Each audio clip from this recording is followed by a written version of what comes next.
கோவையில் வெளிமாநிலங்களிலிருந்து ஆட்களை இறக்கி கலவரம் செய்ய பாஜகவினர் திட்டமிடுகிறார்களோ என்று சந்தேகம் எழுவதாக திமுக வேட்பாளர் கணபதி ராஜ்குமார் குற்றம் சாட்டியுள்ளார். கோயம்புத்தூர் ஆவாரம்பாளையத்தில் பாஜக மாநில தலைவர் அண்ணாமலை விதிகளை மீறி நேற்றிரவு 10:40 மணி வரை பரப்புரை செய்ததாக குற்றச்சாட்டு எழுந்தது. இதுகுறித்து காவலர்களிடம் முறையிட்ட திமுகவினரை பாஜகவினர் தாக்கியதாக கூறப்படுகிறது. இந்நிலையில் கோவை பீளமேட்டில் செய்தியாளர்களை சந்தித்த திமுக மாவட்ட செயலாளர் கார்த்திக், அண்ணாமலை தொடர்ந்து விதிமீறலில் ஈடுபடுவதாக குற்றம் சாட்டினார்.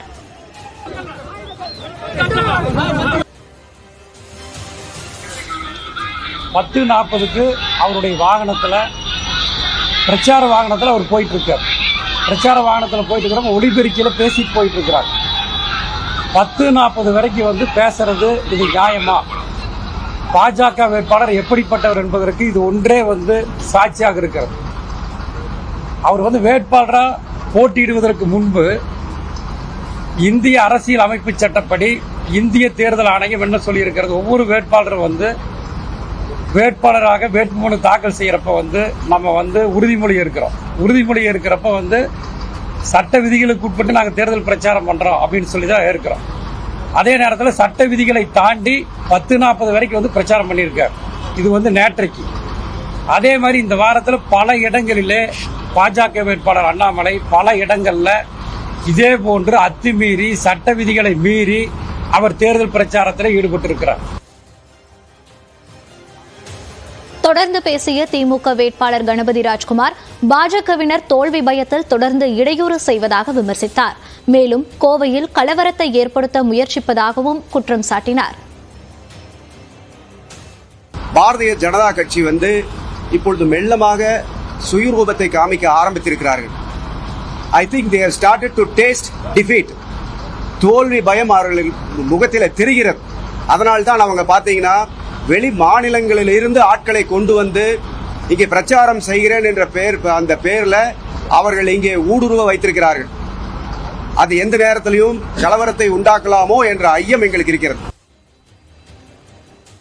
தொடர்ந்து விதிமீறலில் ஈடுபடும் அண்ணாமலை மீது தேர்தல் ஆணையம் உரிய நடவடிக்கை எடுக்க வேண்டும் என திமுக சார்பில் வலியுறுத்தப்பட்டுள்ளது.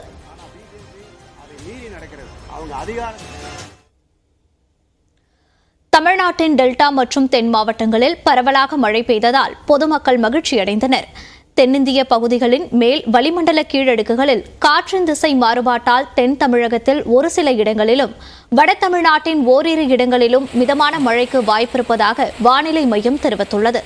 இந்நிலையில் நாகப்பட்டினம் மாவட்டத்தில் திருக்குவளை, கோலப்பாடு, வலிவலம், கோடியாலத்தூர், சாட்டியக்குடி, கிள்ளுக்குடி உள்ளிட்ட ஊர்களில் அரை மணி நேரத்திற்கு மேல் மழை பெய்தது.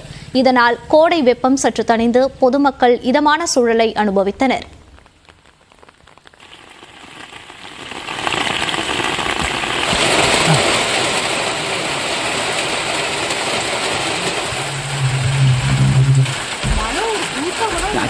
வராமையே வெயில் கடுமையா இருந்தது. அது இந்த மழை அந்த வெயிலை தனிச்சு ரொம்ப இதமா இருக்குது, மக்களுக்கு இதமா இருக்குது. இதேபோன்று திருவாரூர் மாவட்டத்திலும் பரவலாக கனமழை பெய்தது. குறிப்பாக நன்னிலம், சன்னாநல்லூர், ஆண்டிப்பந்தலூர், விளக்குடி, கோட்டூர், விக்கிரபாண்டியன், பொழுதிக்கொடி உள்ளிட்ட ஊர்களில் மழை பொழிவை காண முடிந்தது.